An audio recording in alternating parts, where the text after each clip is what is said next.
Because if you look at how the world is developing with technology, it is pushing us to be more and more independent, to be less reliant on people, to say, I can do everything by myself.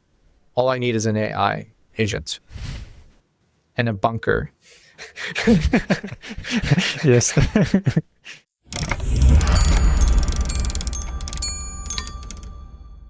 All episodes of my Nerd on Tour podcast are available for free. To listen to other inspiring nomad conversations, I encourage you to subscribe on YouTube, Spotify, Apple Podcasts, or your preferred app. For full show notes, links, and transcripts, go to nerdontour.net. It's my specialized blog designed for digital nomads. Besides podcasts, I write about slow travel, useful tools, and fostering great relationships. And now, let's start the show. Hello, John. How are you? I'm good, thank you. I should call you Piotrek. Piotrek, Yes, very good. Thank you. So we met recently in Chiang Mai in one of your colivings, and it was really interesting to learn how much you are into cultures. We also have some common friends, Ramon and Sole from Map Melon and Mango Beds. They actually connected me with you, so I'm really grateful for that. And I would like to start from the perspective of why the cultures matter. Right. Straight to the point. So, for me personally, I was born and raised in a very traditional Chinese/Hong Kong culture. We celebrate Chinese New Year, Mid-Autumn Festival. We eat Chinese food. We communicate in Cantonese. And I grow up in an environment that most of my friends, my peers, my family members are Chinese. So that's my culture. And that's what I identify as Chinese. That's my identity, right? So if you think, okay, why is culture important? Well, because without culture, then what is your identity? I'm not a philosopher, so that might be a super philosophical question. But I think a lot of people's identity, including myself, comes from the culture. So then it shapes the ideologies of how I understand the world, how I interact with people, how I understand relationships, or how I want my relationships to be, right? Now, of course, saying I'm Chinese is a very broad term because there's all sorts of Chinese people and there's all sorts of Chinese culture. But fundamentally, the cultural aspect is something that is very impactful for anyone who grows up and who develops into a person. So it means a lot to me, at least. Nice. Yeah, I totally understand it and see it from the perspective of Polish culture, because this is where I grew up, and it's also very strong, or let's say at the time in the 90s, early 2000s, we are considered a monolithic culture, which was not a case in history. We're very diverse with a lot of religions and a lot of ethnicities. But nowadays, that's the, the shape of Poland. So that's the reason for me to travel the world and to experience other cultures and to now, for many years, live outside of my home country. So is it similar for you? Because from my experience, Hong Kong is very diverse. And then what is your relationship to other cultures? So Hong Kong being Hong Kong, especially when I grew up, which is the 90s, the 2000s, and, the recent history of Hong Kong. Well, before 1997, we were a colony of British Kingdom, UK. So the people, and the system, right? And the space is very much predominantly Chinese. Physical location also in Asia, like very close to China, the country. But we also have this injection of a very different type of understanding how life can be of a different setting, right? So then in school, we learn English as a second language. I was growing up in a Catholic school, right? So it's also somewhat of a Western religion. I have foreigner friends because my family are religious, and we have international friends from all over the world visiting. So I think I'm one of the more, I would consider, fortunate people who, of course, the base is in Hong Kong. It is a very much Chinese society, but the exposure of these different cultures taught me there's different ways to live. There's different ways to speak. There's different ways to think of a certain topic, like governance, yes. right? And so it made me realize that, being in Hong Kong, rooted in my community, there's still the opportunities to understand the outside world and what does that mean for my upbringing, for my identity, for the way I understand things.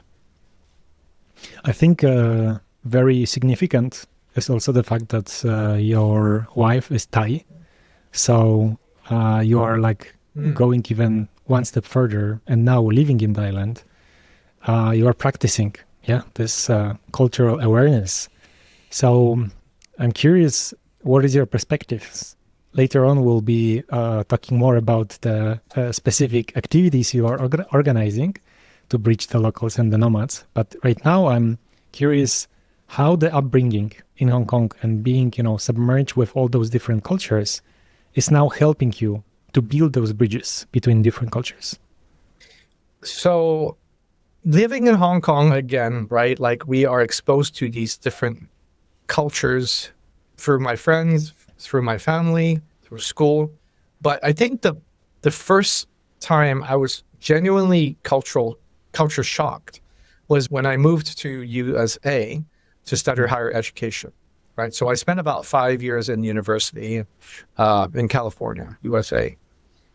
And I still remember that, even though I speak English, I've watched TV shows and I thought I would understand this American culture thing. But it wasn't until the TV shows that I watched in America that gave me a different perspective of that kind of culture, right? I don't know if you've heard of like shows like Jerry Springer or The Real World, all these TV shows that for me as a young adult was like mind-blowing. I'm like, what is this? Howard Stern.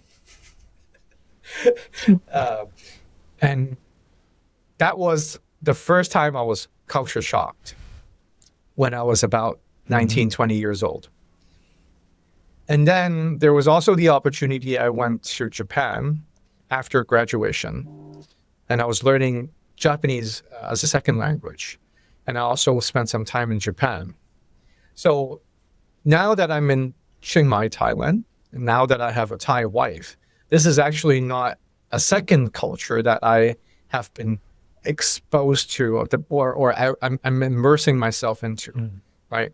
So this is 1, 2, 3. Like this is the fourth culture, I guess. I don't know. Like it depends on how you count it. But I'm saying my point is, I guess it's like this by now, right? Having moved to Thailand since 10 years ago, being with my wife, who's actually Thai, who's Buddhist in religion, this is not the first time that I have to be deep into a different culture than what I identify as my own culture.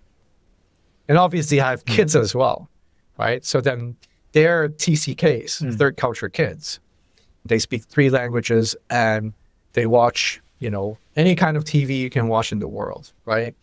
So it's getting more and more multi-layered or complex when it comes to exposure of these cultures. And I guess what I understand is I'm fascinated. I'm always fascinated of how a person is, how a person speaks, apart from the language, or behaves, or interacts with people, or think of a certain topic, and how much that can be completely different from how I perceive the same thing. The same subject matter, let's put it that way. Yeah. I haven't had as much experience as you in terms of studying abroad or getting into like everyday life through like institution. However, I had similar awakenings, you could say, especially when I traveled to Australia or New Zealand and saw how the problems of everyday life can be solved. And that was for me eye-opening, like, okay, Polish people tend to be quite stiff and we want to do everything right now. And like if anything is not happening, as we want to, we just get frustrated, annoyed, whatnot. And then a lot of people, including Thai people, which is amazing, probably because of the Buddhist religion, they are very calm. Whatever is happening, the flight is cancelled. And like, okay, that's life. Let's, go back home, come tomorrow. There will be another flight, It's like, so it's really amazing to see it in practice. Would you like to regularly receive intriguing content like this? Then subscribe to Nomad Tuesday. Every week, you will get an email from me with fresh podcast episodes, practical tools, and fascinating nomad stories. Subscribe at nerdontour.net. Before we go forward, I would like to put a pin on the Hong Kong culture, because when I was a kid, Jackie Chan was like the biggest role model for me. Then Jet Li was like the next in line. And the action movies that came from Hong Kong, especially from the 1970s up to 1990s, they are still considered like one of the best examples of how we can create amazing entertainment with really low budget and no CGI, no robots, no stuff that we now have or like AI prompting. No, everything was real. Like the kicks, the jumps, everything they were doing. So from your perspective, do you think it is a good representation of Hong Kong culture? I remember whenever I traveled to Europe, right? I think it was Turkey and then, I would walk on the streets. This is usually very touristy places. And the market people would, see me as a Chinese person and be like, hey, Jackie Chan. Okay. I mean, I thought that was amusing, right? Because for people who haven't been to Asia, right, or people who don't know anything about Chinese, assuming they can differentiate Chinese and Japanese and Korean and other Asian countries, that's their understanding. Chinese, Jackie Chan. Who else? Yeah. It's fascinating because, like, of course, I grew up watching Jackie Chan movies. I wanted to practice martial arts. My parents won't let me because it's barbaric, right? Like only the rough people learn how to fight. If you're proper, you learn how to study, right? But that generation of entertainment in Hong Kong, we call it the golden era of entertainment industry in Hong Kong. And that was also the genre that really we dominated as a genre, right? In the movie industry. Like if you were to watch action movies in the 80s and 90s in Hollywood, they're like very much laughable, because none of the actors know how to fight. So they're just pretending to fight. Whereas if you have people like, if you're looking at they call it the 5 Tigers or the 4 Tigers, I can't remember, the Jackie Chan gang, right? all of them come from martial arts schools. You know, they learn martial arts since they learned kung fu since they were young. But the kung fu itself, you can't make money fighting, right? There's no MMA sports back then. What are you going to do? Like be a bully and just like beat people up and get money? You can't do that in a modern society, right? In a civilized society. So I guess it was more out from like, okay, this is a pragmatic situation. We know how to fight, but we cannot fight to make money. Then we have to pretend, right? So what's better to make money by pretending and utilizing the skills and do it in front of a camera? Of course. It's one of those like coincidental things, you know, like, and then it got popular for that reason. Right. But I don't think it was engineered because people say this is going to be the thing that defines Hong Kong or the movie culture of what people understand about Hong Kong. Right. Yeah. Fun fact, Jackie Chan's son used to study in the same school that I was studying.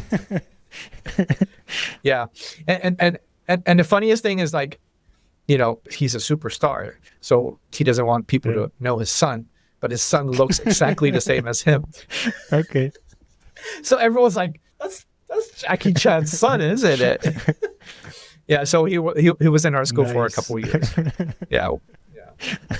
Yeah, that's the proof of the 5 handshakes. Yeah, that you know every person in the world just by knowing 4 other people in between. And here's an example. Yeah. It's a small city. Yeah, it's a small city. But yeah, it was also interesting in that way. And how would you say that your identity growing up in Hong Kong in the time when it was still part of the UK and you still like identifying yourself that you are the Hong Kong person? Because on your Instagram profile, in your bio, you use the hashtag for the Hongkonger.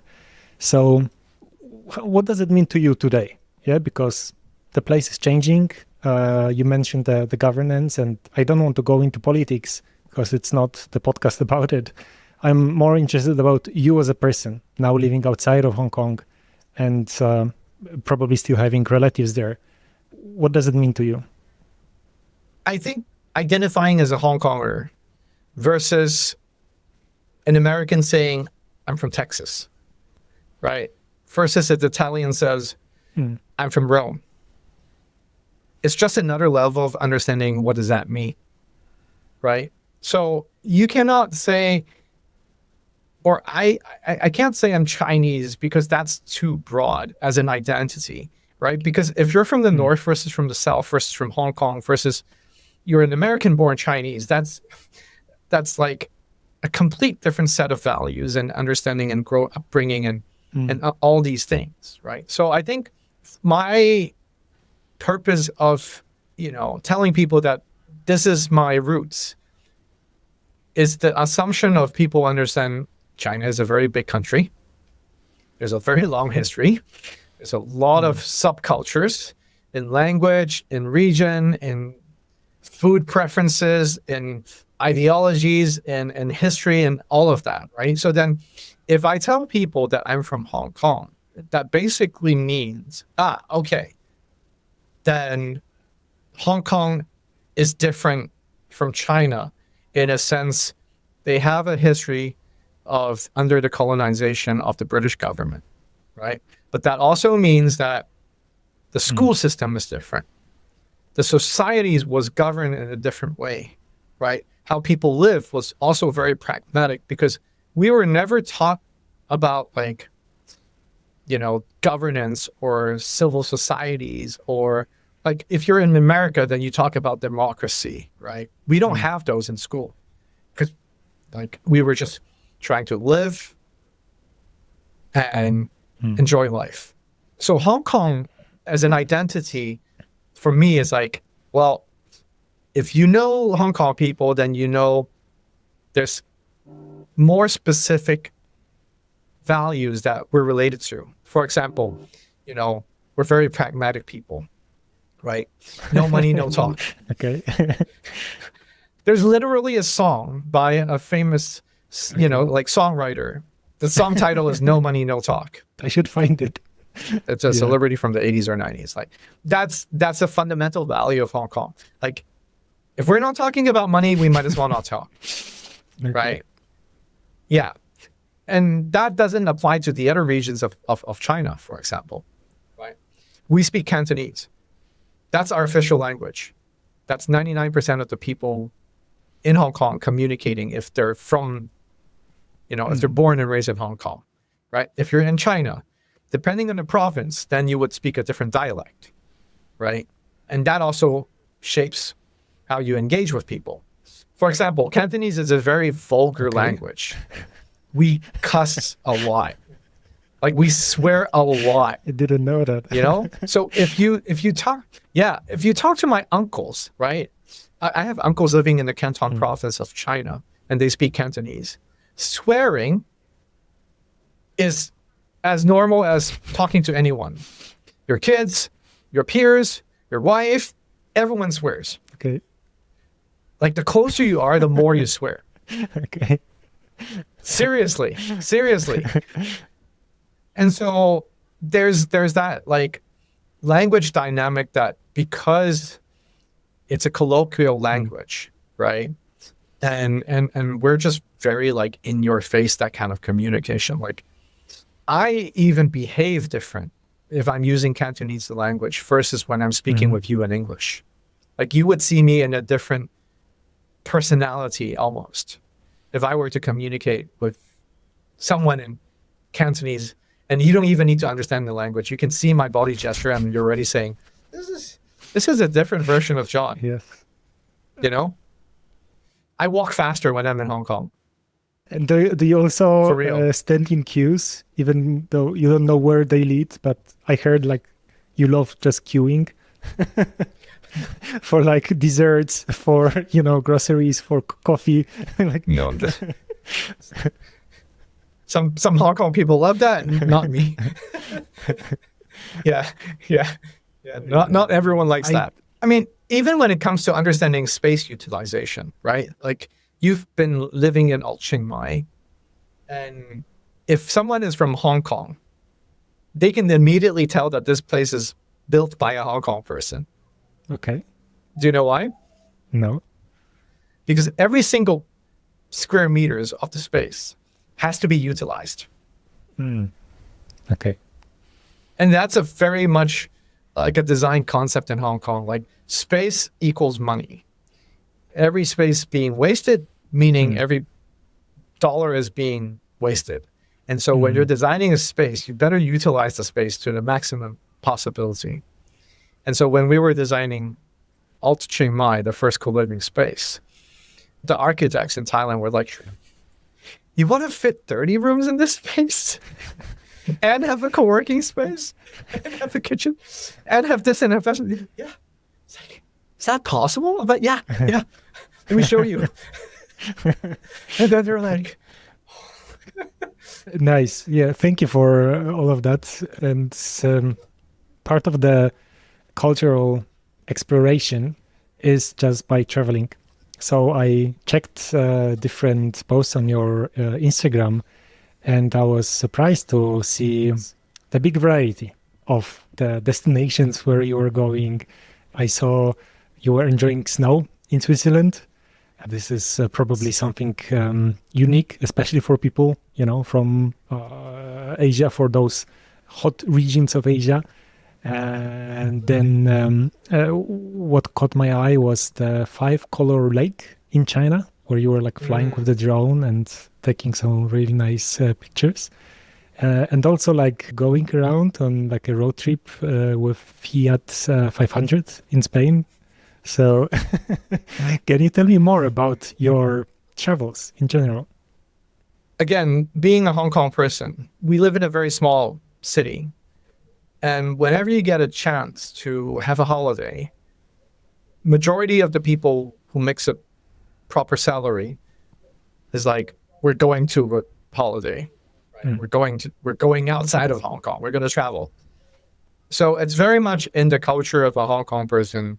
When there's an opportunity, you just go out. And also the influence from my dad.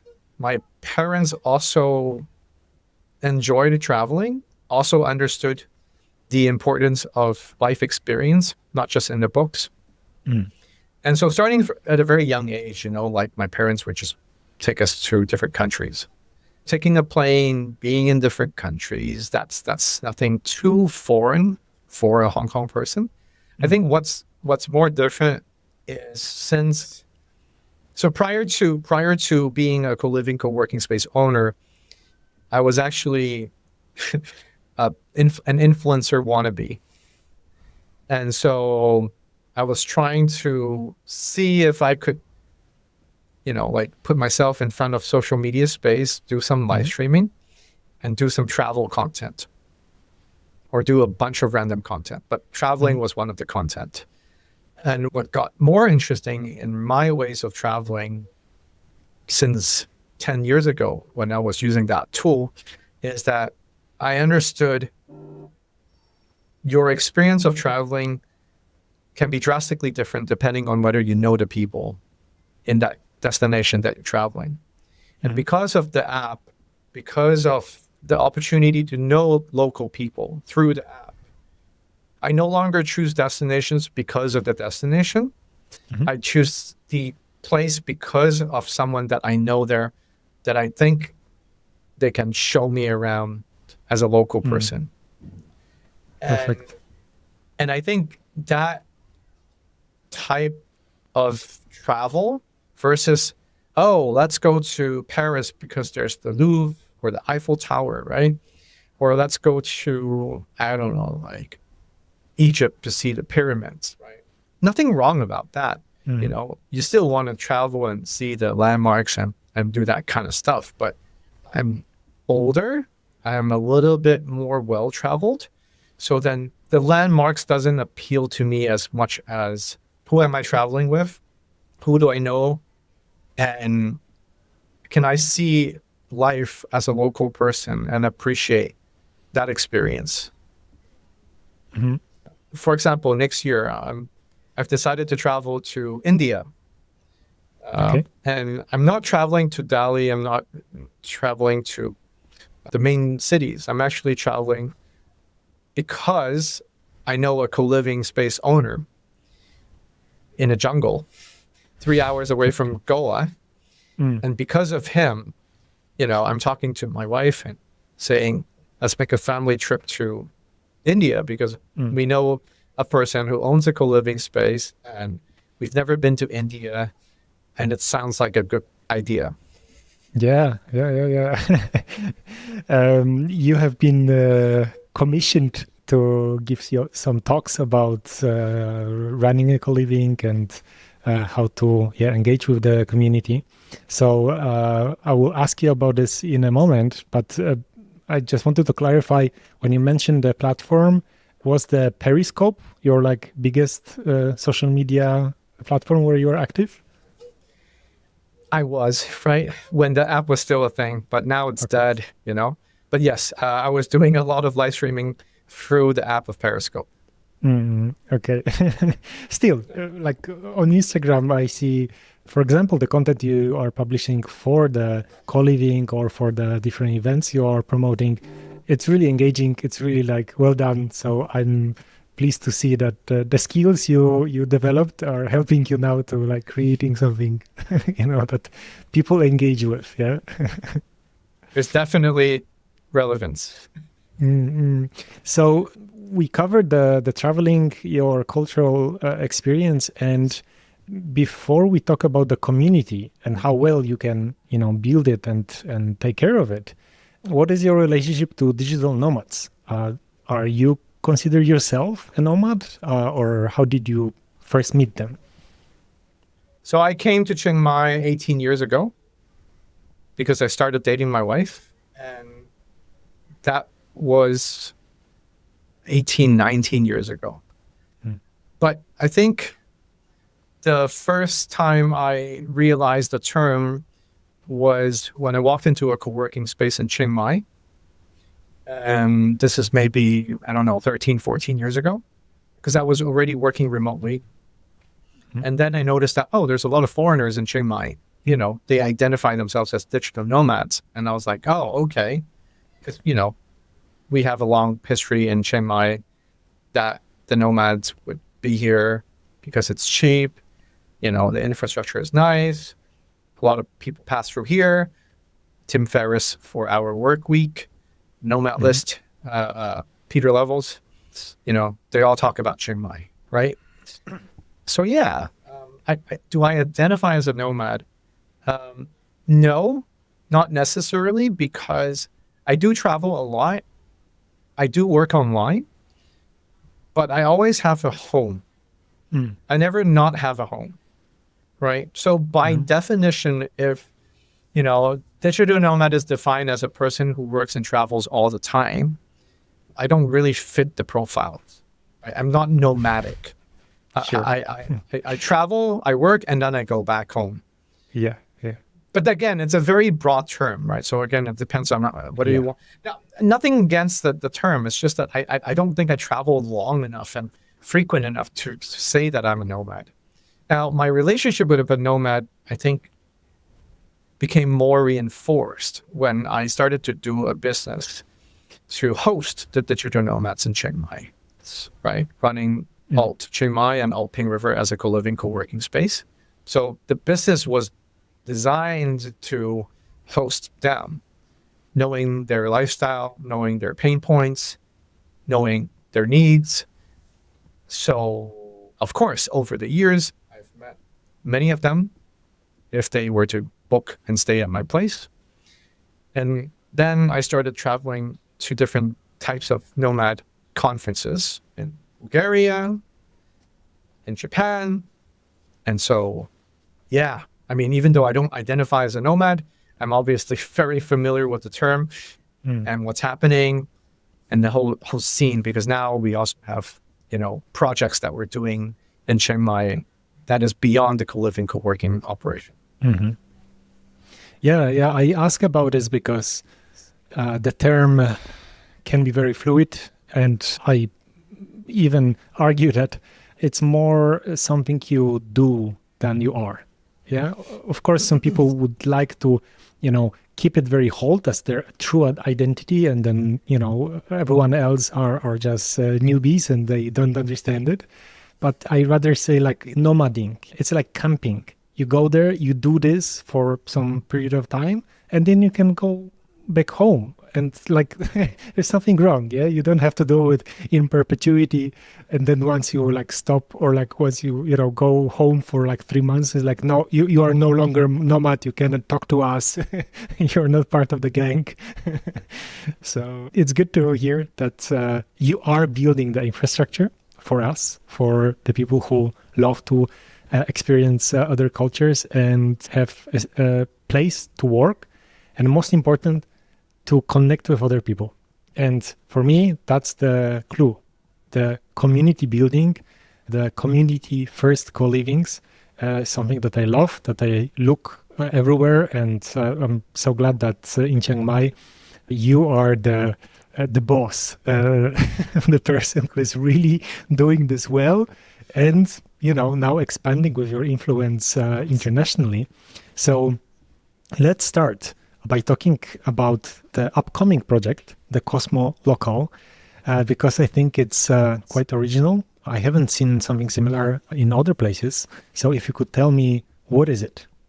So first of all, the terminology, Cosmolocalism, is something that was introduced to me about 2 years ago. It's a very academic term that describes the types of people. Cosmo meaning something very light, fluid, you know, it moves around, right? So I think that can be one description of the digital nomads, the remote workers, the global workforces that are no longer bounded by the physical space that they can live. And then you have vocal, and that's very self-explanatory, right? Something that is grounded, it's quite heavy, it doesn't move around as much, right?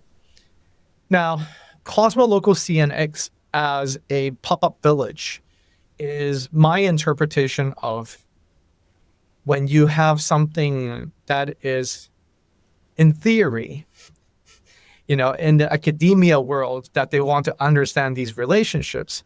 How do you make it pragmatic enough so people can actually understand these pathways, these interactions? In fact, if you don't know the term, often you're like, wait, Cosmo, like cosmopolitan? Like, what does it mean, right? And if you're not an English speaker, you're like cosmolocal. I don't know. It's a very hard word to explain to people in a very short period of time. But that also encapsulates why I want to call this pop-up village Cosmolocal, CNX, because the main purpose for all the activities that we want to do in the month of September is to facilitate the relationships of the two sides. So meaning, on one hand, everything has to be grounded to Chiang Mai.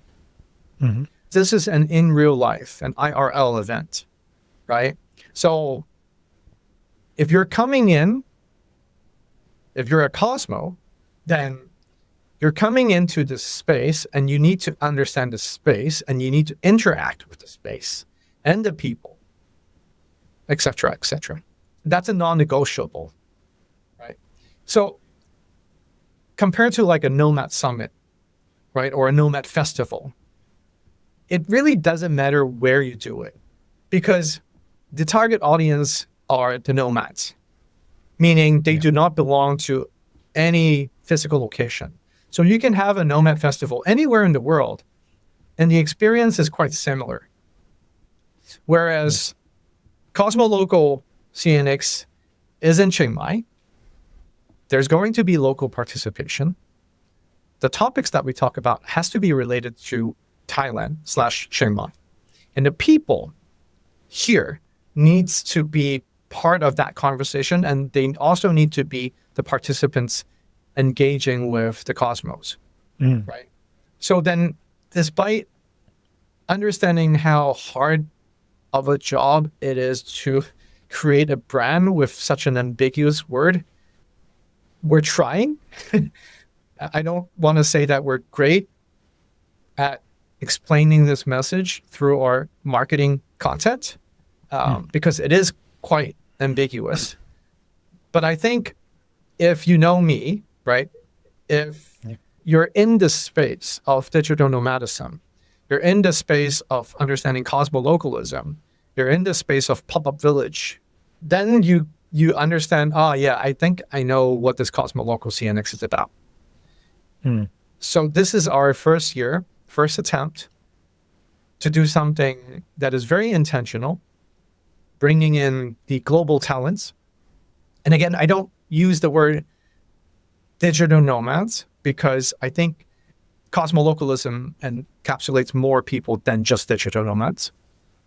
And we put a lot of effort to try pulling both sides, right? Yes. And making it accessible for both sides to be in this month, this pop-up village.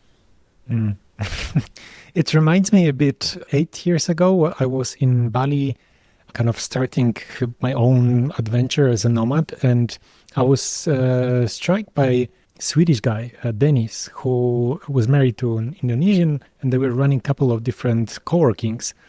And his perspective was quite similar, kind of putting the priority on the locals, because he was the one organizing some workshops and bringing the locals to the co-working, because the Westerners historically always come to Bali. Yeah, there is no need for the incentive to come.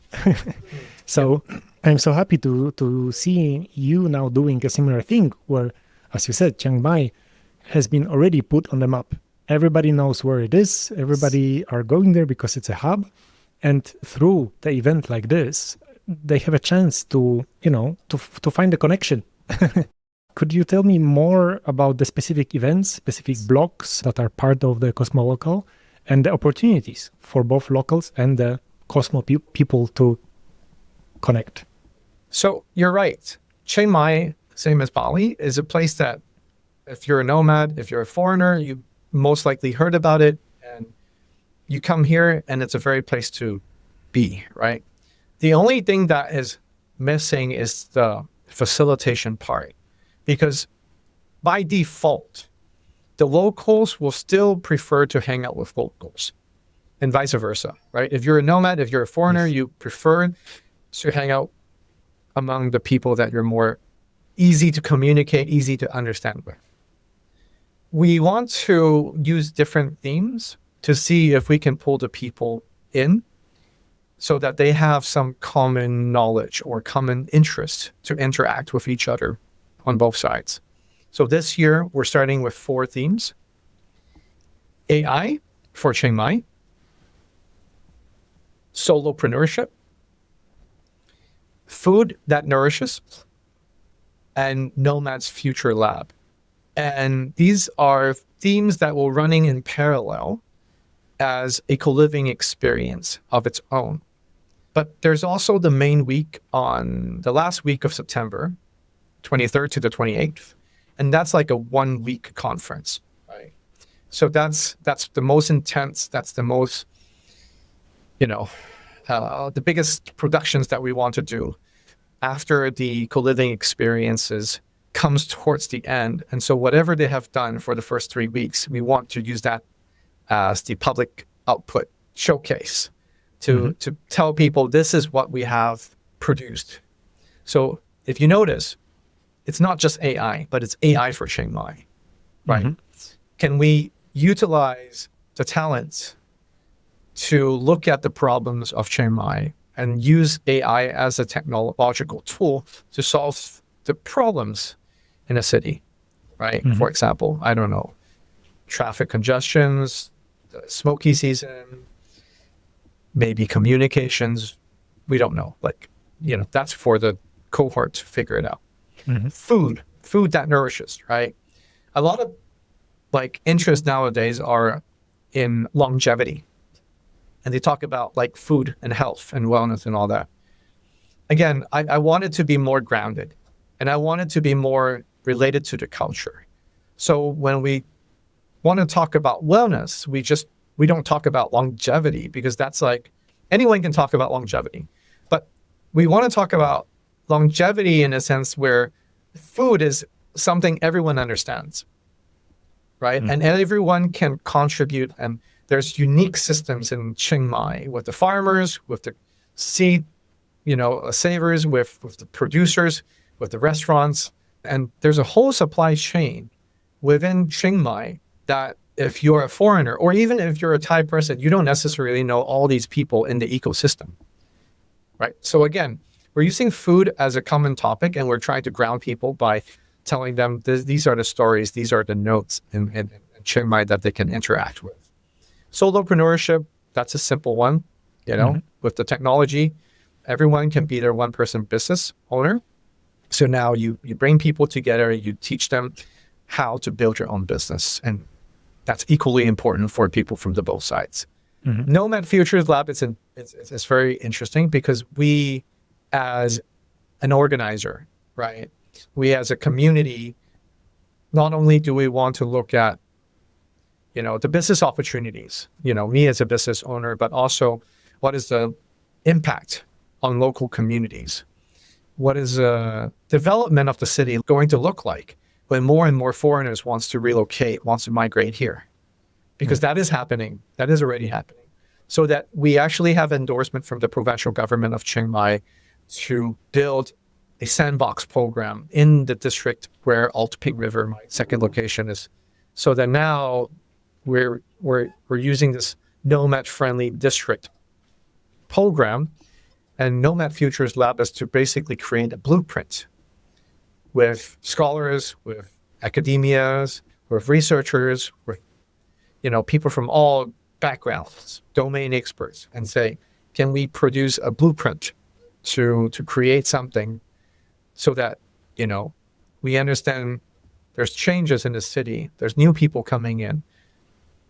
What does that look like, so that all these tensions and all these potential problems can be mitigated, because we have intentional building processes to make sure the local communities are heard, to make sure these plans are involving them to be part of. So there's a lot of things that we're doing in Cosmolocal CNX. a lot.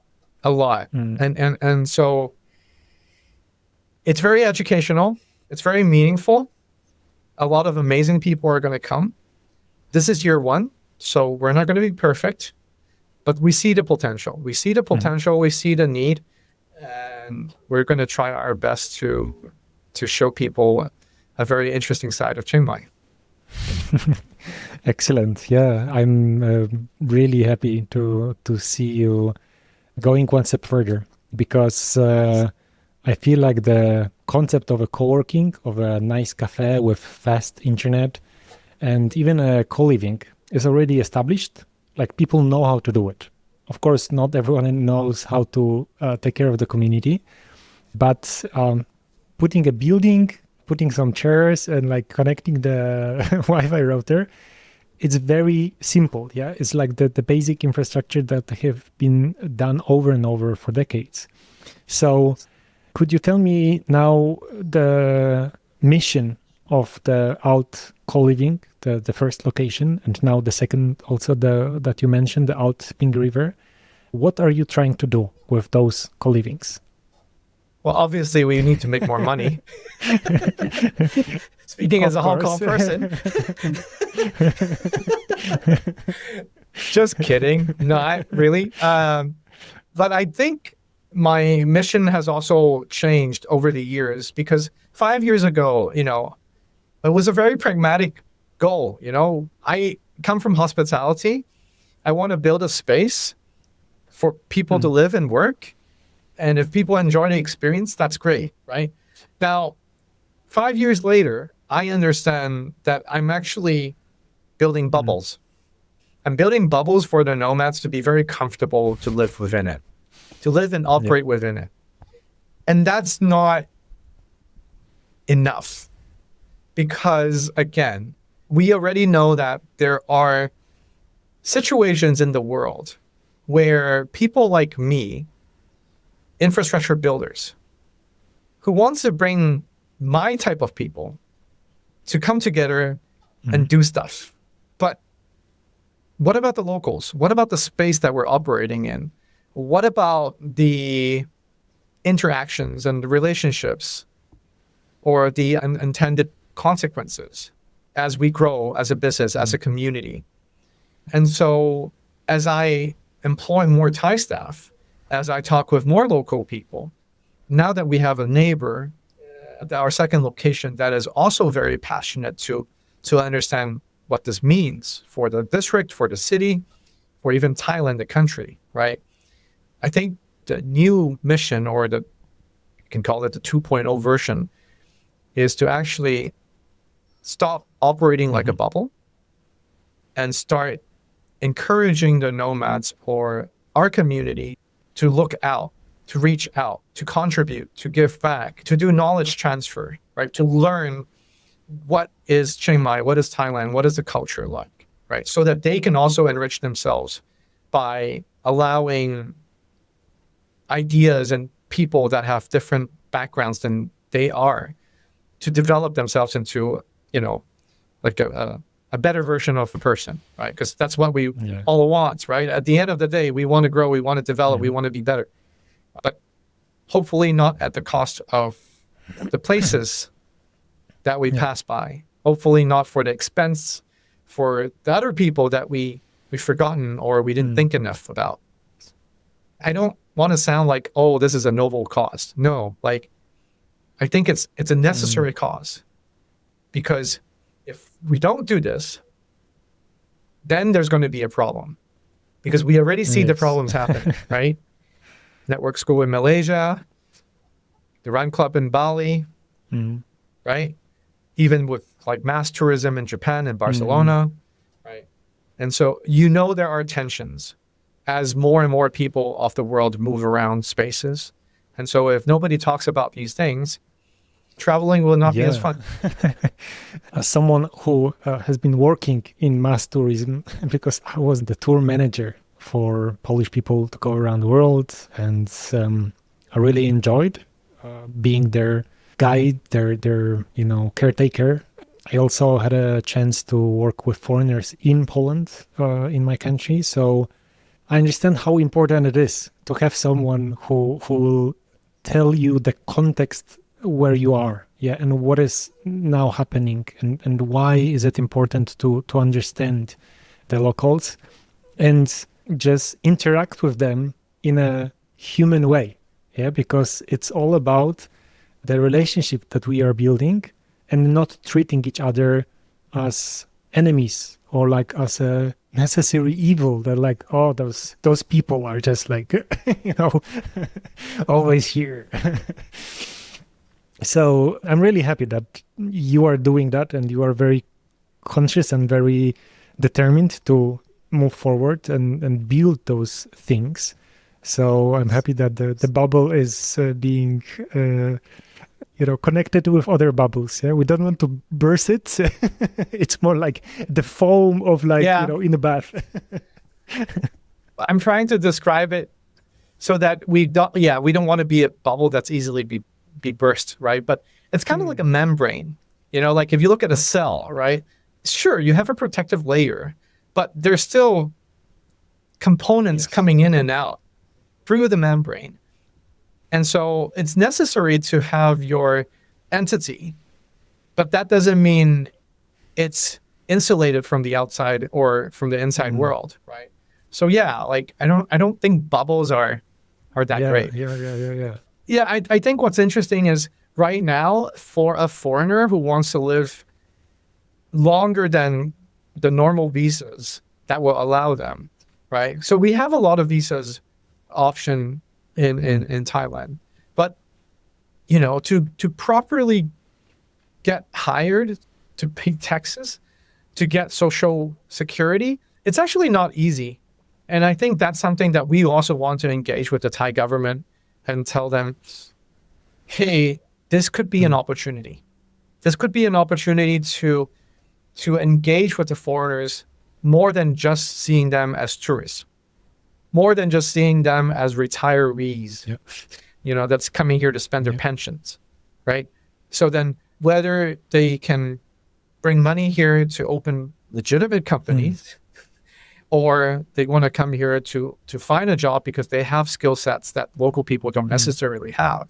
There has to be pathways to enable the foreigners to do this. And right now in Thailand, it's not so easy. And we're trying to understand how to facilitate these relationships as well. Yeah. I can imagine it's not easy for you to handle so many of those relationships and negotiate, because you seem to be really connecting with the foreigners, with all the nomads that are traveling the world and coming, and they heard about Coliving and they are staying there.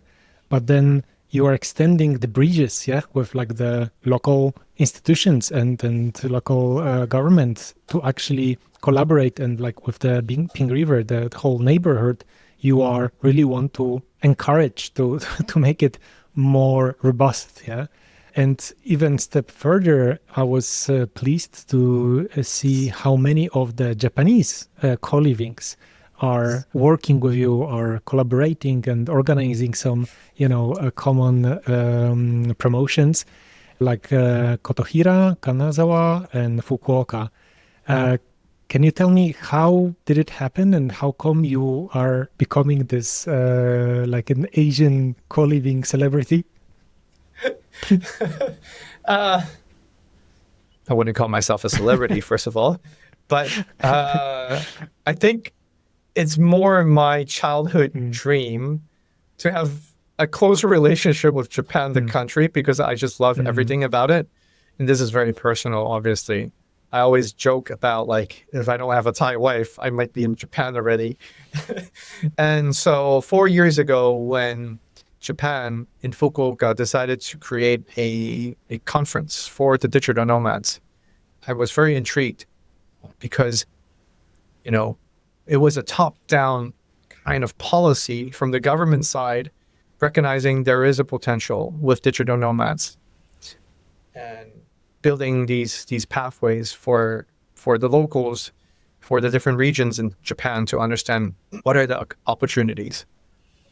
So when I first found out about Coliv Fukuoka 4 years ago, I was invited to go there as a speaker. And the founder, Ryo Osera, he has close ties with the government. He also has a grand vision, and I've subsequently met a lot of Japanese business owners, people who aspire to become a digital nomad, individuals who are interested to engage with, digital nomads.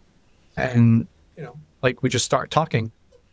So then I think one thing that is very appealing being in Chiang Mai as a co-living space owner with a community of digital nomads is that, if they want the nomads to go to these destinations that are less popular than Japan, Tokyo, Osaka, Kyoto, right? Especially the rural areas, then it's really hard. It's really hard to market.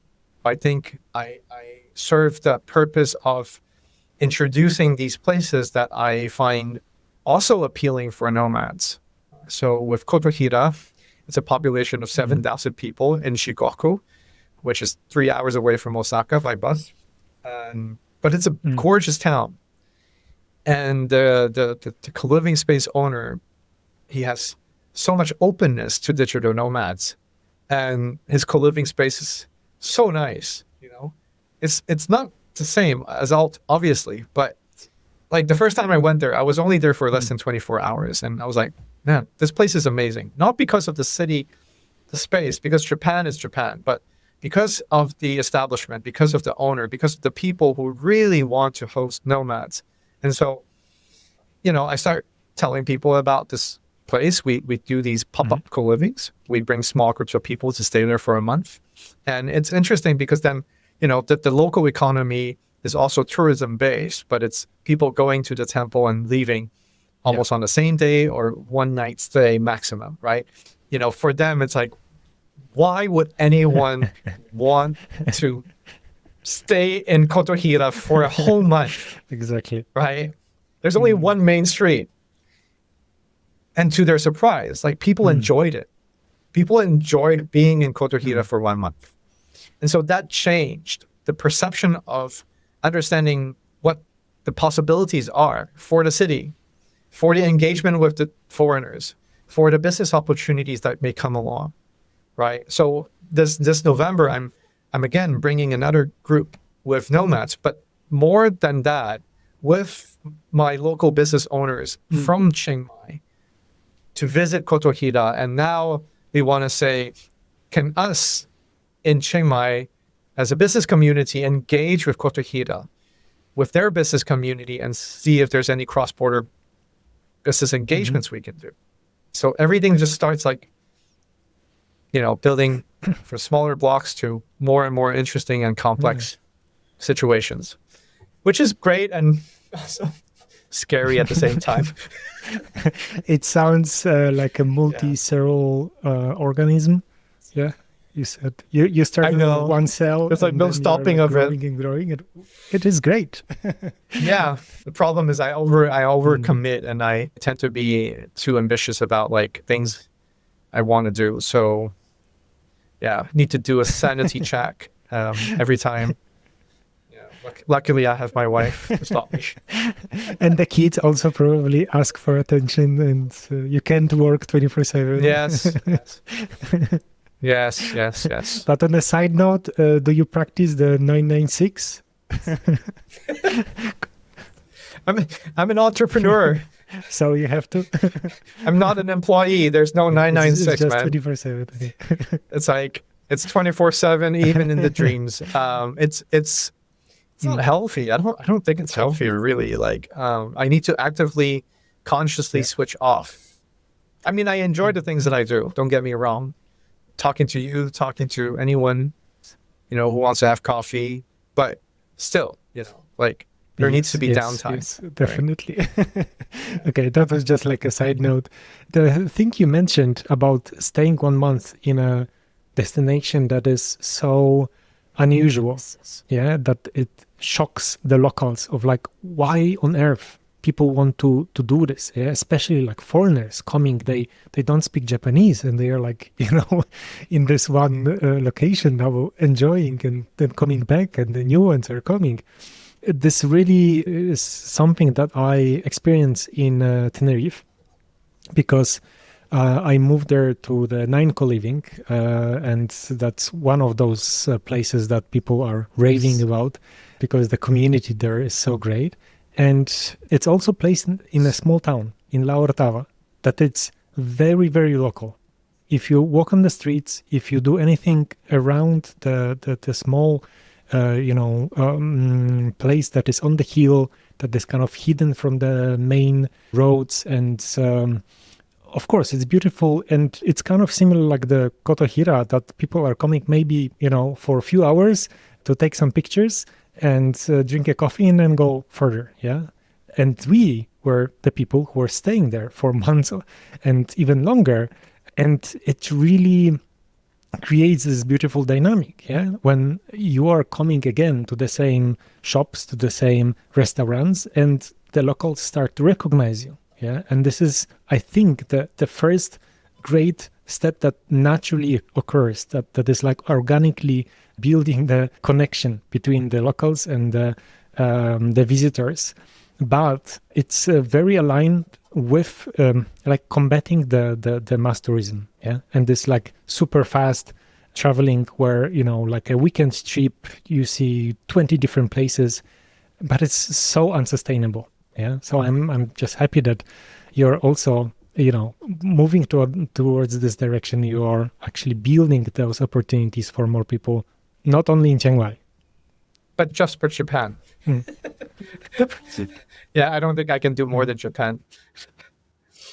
So one of the things you mentioned earlier was the case of network school in Malaysia. I am currently in Malaysia, and I was planning to go to this, very well-known co-living that is not really using the name co-living, but they are like a startup society, and the concept is really interesting. Balaji, who created it first as a book and then as an actual physical place, it's really intriguing as this kind of like a new idea, a new quality. But unfortunately, they've been shut down. And the place in the forest city right next to Singapore seemed to be like the ideal place to host this kind of, big co-living for nomads. You wrote a very interesting article on your extended stay, the Substack newsletter that you are running. Can you tell me more about this case, this situation? Why did it happen? And I think your perspective is much better to not cause this kind of drama. So 2 years ago, I was also acting as a local host, receiving a group of 700 global talents to be in Chiang Mai to spend 1 month and to create a pop-up village under the name City Lanna. It's a offshoot from an Ethereum base called, so Vitalik, one of the founders for Ethereum, created something called Zuzulu in Montenegro. And so this community belongs to the Web3, with the blockchain, with the crypto, that type of communities, right? And so if you want to understand the different types of people that are living a nomadic lifestyle, there's actually different cohorts. So I noticed that there's a lot of people living this lifestyle, but they very much have very different ideologies when it comes to working and moving around. And my understanding is there will be people like Balaji, like the City Lanna, like the City, like the other pop-up cities that, again, they just want to have a bubble. And they want to do their own things with their own people. And the space doesn't matter as much as long as they have a space and they can do those things they want to do. So the local context doesn't matter as much. Now, I'm not saying that's wrong or right. I'm just saying that's one way to think about building your space and your community, right? So in the case of network school, there was very little intention to integrate or to include locals to be part of that community from day one. That's why they chose Forest City. There was nothing there to begin with. That's why they built a network school and they branded as a place, an island next to Singapore. They don't even use Malaysia as a marketing term, right? Or an identity of the physical space. And again, there's nothing wrong or right about it. I just don't agree with that modality. If you are doing things in real life, then the physical space matters. The people living with you matters, right? The environment matters. So again, you know, because the more I know about this, the more I understand the need of breaking out from bubbles or to stop behaving like a bubble. Because again, I moved here 10 years ago. My wife is Thai. I have neighbors. These are all my people as well, right? So then if you don't associate with the local space and people that you coexist with, then you might as well do it in Mars or the moon or the Sahara Desert. So then the question becomes, is that even a sustainable goal as you build your community, your network, your nodes in all over the world without the understanding that there is need, there is intention required to do local engagement. And so in the case of network school or everything that network school represents, I don't think people going into network school cares as much. But again, as a space owner, right? As a community leader, as a person that's representing your people, for me, it's necessary. It's necessary to be mindful of these things. Yeah. But I don't think everyone agrees with me. And I think it's okay because it's a free world, so to speak. Of course, yeah. Right? So if you have money, if you want to do it in Kazakhstan, if you want to do it anywhere else, sure. Good luck, you know? I hope they're going to welcome you. Or maybe they just want your money. Who knows, right? Yeah. It's really what you're saying reminds me of mass tourism and one of those arguments that are often cited that the tourist resorts are usually the 5-star hotels that are, you know, owned by some American companies, not local companies, but they are building those enclaves, with high fences and fancy pools and, you know, 24/7 bars and food. And people there are in the bubble. Yeah, they're happy that they are having an experience of their life, but it creates a tension between the locals who are on the other side of the fence, and they are kind of getting the bad behavior and abuse often with in terms of taxes, of money, of even if they employ the locals, they are not treated as equals or someone who should be, you know, incorporated with the whole business, but more like a necessary evil. So I really wonder if now the next step with network school in Kazakhstan, is it like the Russian Cosmodrome, you know, like in Baikonur, where they launch their rockets from Kazakhstan? Because it also feels like this kind of relationship, where someone else came, we are paying for this part of land, we want to use it for, you know, decades or so because we have a mission to go to space. Yeah. I think the necessary evil narrative is something people understand. You know, White Lotus, the TV show. I don't know if you've seen it before. I like it a lot because I heard about it. Yeah, it also shows like the not so pretty side of a group of Westerners being in different parts of the Americans mainly being in different parts of the world and just behaving at their default mode, right? And the interactions with the locals. And for me, the world is changing. Like now, after COVID, with remote work, with, you know, cloud-based systems, with I don't think you can prevent people from staying at one place. You can stop people from moving around. It's going to get easier and easier. And traveling is something that majority of the people enjoy. So then the behavior of travelers are changing because of their lifestyle, because of their working conditions, right? And so mass tourism, for the pros and cons, you need to start navigating and putting more attention on the potential issues. And I guess for me, I just need to serve as a part to, make sure that we don't cause problems in the long term, because we do want to grow, right? But we want to grow mindfully. And I think as any business owner, that's important, because it's about sustainability at the end of the day. Yeah. Right. Yeah. I want to emphasize the thing that you mentioned in the article. I will also link it here in the show notes, that we can look at it from the win-win-win perspective. Yeah, that the locals can win, the nomads can win, and the relationship between the two groups and the business that is facilitating can also win. Yeah, it doesn't have to be abusive. It doesn't have to be from the perspective of like, oh yeah, we are like a bubble. We can be fended from the rest of the world. And I think one of the reasons why you should never think about this from that perspective, that you can like push away the problems of the world away as long as you have your own bubble, is that sooner or later you will feel lonely.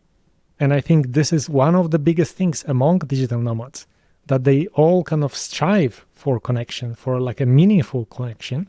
And what you're doing through your colivings, through your Cosmolocal event, through pop-up colivings, through the collaboration with the local governments, with international partners, this is building the trust, the connections, and the long-term vision of this new world, where we are all connected, traveling. Yes, but at the same time, it's also counter-narrative. Because if you look at how the world is developing with technology, it is pushing us to be more and more independent, to be less reliant on people, to say, I can do everything by myself. All I need is an AI agent, right? And a bunker. Yes. Right. So, sure. I mean, I agree with you. But on the other hand, it's something that people don't actively think about as much. And there's always quick fix. Like you just grow your phone and you can spend 6 hours doing that. Like, I'm not lonely. I'm just doing stuff. Right? Yeah. But it's like eating candies. Yeah. Sure. Like how long can you sustain yourself just by constantly eating chocolates? That's the thing. Your brain is easily manipulated by people who wants to manipulate. Right? So then we can preach as much as we want to about the importance of communities, and loneliness is not good. But then at the same time, will you pay for it? Do you put the effort to talk to people that you don't agree with? Right? Do you want to learn a language that, you don't understand? And it's so difficult. These are all efforts. And these are long-term rewards that people don't necessarily have the patience or see the short-term gains to say, yeah, I want to do this. So that's why I'm saying it's counter-narrative, because it's not like the rewards are not instantaneous. We're not designed for that. Yeah. Everything that is worth in life needs time and hard work. If only everyone understands that. I mean, sooner or later, the reality check will come. Sure. Everyone. I don't know if Tinder is still growing user base or if they're like, but it's funny. Like, we understand the importance of relationships, of communities, and yet, oftentimes, will you put money in it? Right? Will you spend time? that shows how important it is for a set of person versus the other people. Yeah, but nevertheless, I would say, even if what we are doing, the whole concept of co-livings, of people putting their money for like, okay, I'm going to a 7,000 small village in Japan where I know nothing about, and paying my money to stay there for 1 month is a signal. And maybe it's a niche. Maybe it's like a small, percentage of all the digital nomads in the world who are doing that, who are getting into this vibe enough that they want to go from one co-living to another and keep their friends, like building their relationships even when they are traveling. That's at least what I am trying to do. It's not easy, especially with time zone differences and the distances.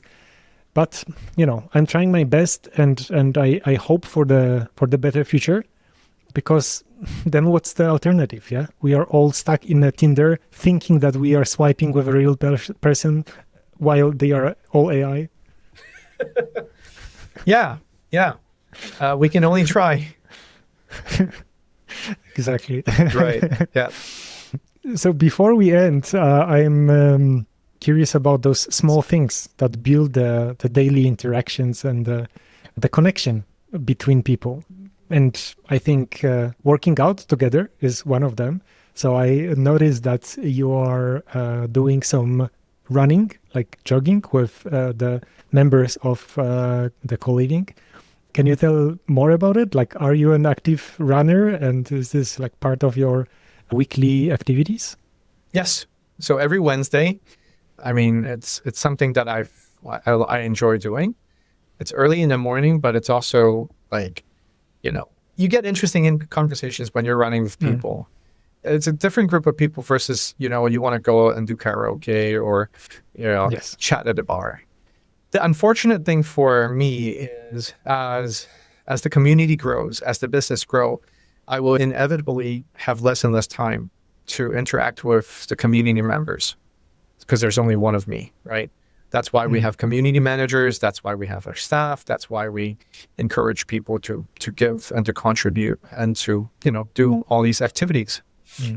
But ultimately, whoever comes into a co-living space, I want to believe they understand that this is a place of sharing of experiences, sharing of your resources, sharing of your time, sharing of your thoughts.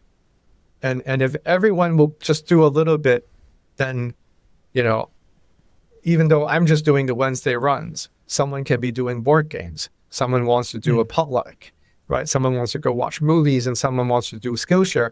Then the community can self-sustain, even without me being in there eventually one day, right? So I think I'm more just trying to understand in an operations point of view, how do I encourage people to understand that is the philosophy of the operation, and that should be everyone's responsibility, be it your staff or a resident or a co-working member or anyone, right? You just do your part. That's what makes the experience interesting. Because you can come back again and again and again. And every time you come back, you're with a different group of residents. Sometimes it's more fun. Sometimes it's more educational. Sometimes you have annoying people. Yes. And now you're like, oh shit, right? Like, what's happening? Like, I have to like tolerate these people. Yeah. Welcome to the real life, man. Like, Yes, I didn't exactly. promise you like happy times every day. This is just reality that you need to deal with. We help you. We have community managers to do conflict resolutions, but still, you're a grown up, you're an adult, you're supposed to be a human and do human things. Right. But yeah, it's interesting because it requires effort. Yes. It's like, oh, I'm Chinese, but I'm in an English environment, so now I have to use broken English. Or why are people not thinking logical? Because I'm from a, logical society. Everything has to have a logical reasoning to do things. It's like, this doesn't make sense. And so it requires the brain power to overcome these like inconveniences and be like, right, we are different. But that's how we grow, isn't it? If you want to. I think your experience, everything you shared here, I am certain that you are the right person for the job to, facilitate this and build this community vibe. I'm really happy that you're doing that and that you offered me this time here. Before we go, I noticed, and you mentioned that you love Japan and the Japanese culture. So I assume you also read some manga. In one of your Instagram posts, you showed Naruto. Are you still reading it as a form of unwinding? Is Naruto still not finished yet? The Naruto main one is finished, but the Boruto now is like... Oh, I didn't start that published. one. I didn't start that one. I think I stopped watching manga for a while because it actually requires a lot of thinking. Like, the storylines are way more sophisticated than, let's say, American comics. No offense, but...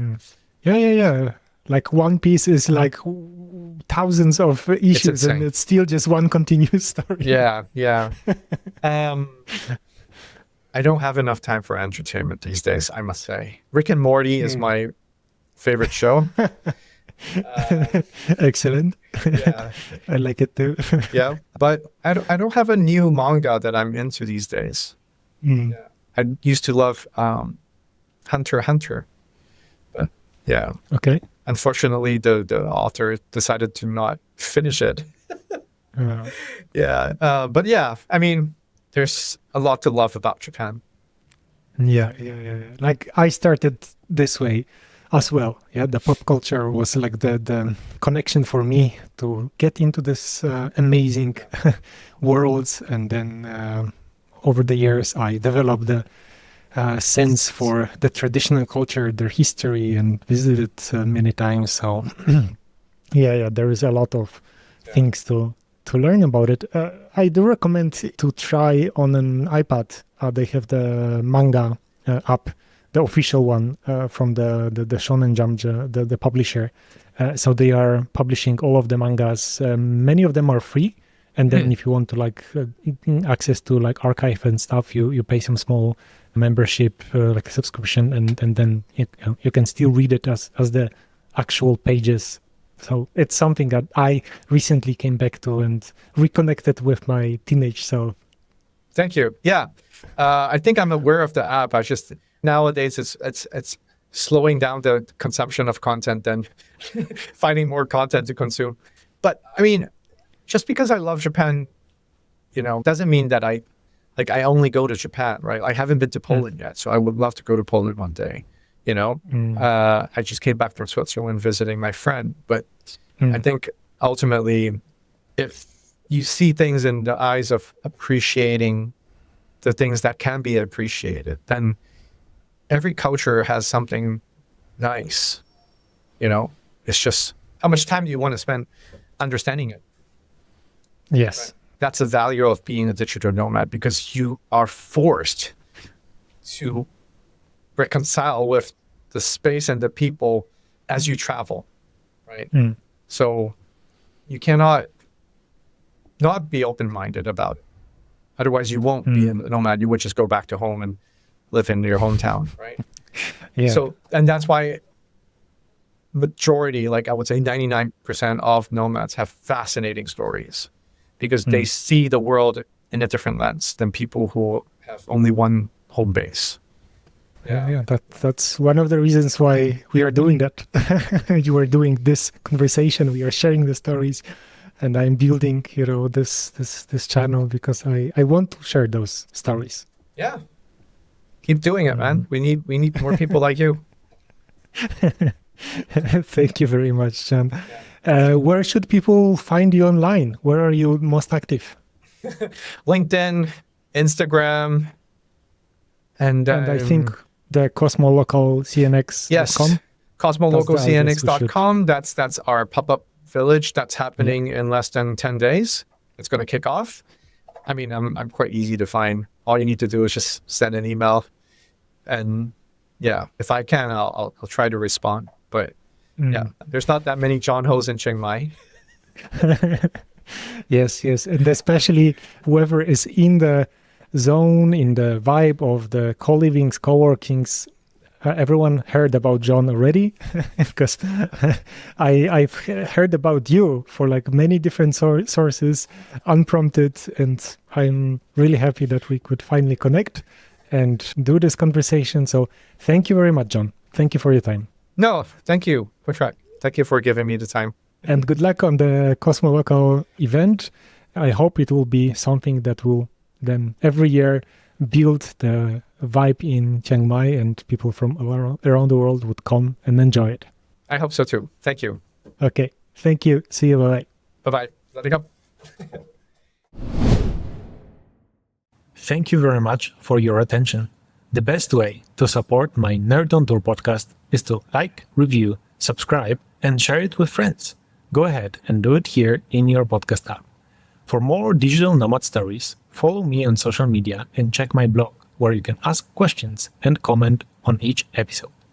Most importantly, please subscribe to Nomad Tuesday.